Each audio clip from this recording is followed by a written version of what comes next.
Yo, what up everybody, this is RBT coming at you with the Alabama Florida Atlantic recap video, and I don't have a shirt on.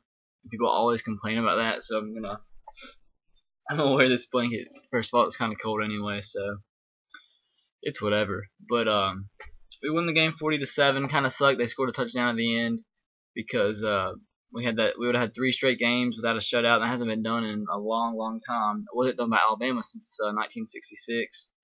So that kinda sucks, but I mean, it was more valuable to give our second and third stringers more playing time than to just try to go for a record. So, I mean, that's more valuable than that. But sorry. Overall, it was a really good game. We looked a lot better in this game than we did in the Western Kentucky game. Not that many sacks. Then we had two or three sacks, and one was Blake Sims' fault. He didn't throw the ball away. You saw Nick Saban getting really mad at him for that.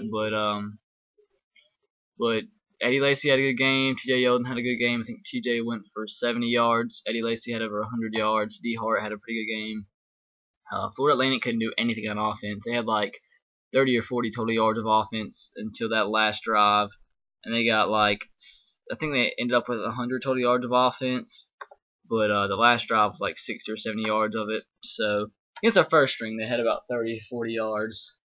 And it was 503 total yards for Alabama to 110 to Florida Atlantic. So that just shows you how dominant we were in this game. I expected us to be dominant. I told you Florida Atlantic was one of the worst teams in football. Let's see, they had 76 rushing yards, but 20 of that came in one play in that last drive. Mario Cooper had a pretty good game. Christian Jones showed some flash in the return game. Did have that one fumble, but I mean, it is what it is. TJ Yeldon had a fumble, but we recovered that, so that was lucky. So we do have some things to work on, but we looked, like I said, a lot better in this game against a team like Florida Atlantic than we did against Western Kentucky. Maybe that was just because Western Kentucky's that good, because Western Kentucky beat Kentucky, so they beat an SEC team. So still proud to say that we shut them out 35-0. But not too much to talk about for this game. Florida Atlantic was 1 of 12 on third downs. That shows it for you. And that third down conversion was at the very end of the game. They were 2 for 2 on fourth downs. I didn't realize that. We did leave a lot of points on the board, though. We kicked a lot of field goals when we had a chance to score, and we got a chance to get in the red zone. I don't think we had any turnovers in the red zone. I don't think we did. But we probably could have had 50 points on the board, but we settled for field goals. So it is what it is. AJ had a pretty good game. He was 16 to 26 passing for 247 yards.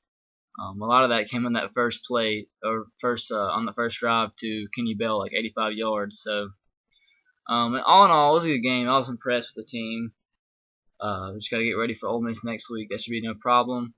I'm going to that game, so I don't know if I'll be able to do any recaps or anything. We'll see, but I guess that's it for now. Sorry for this blanket, but it is what it is. And as always, roll tide, go Sox, and go Titans. See you later.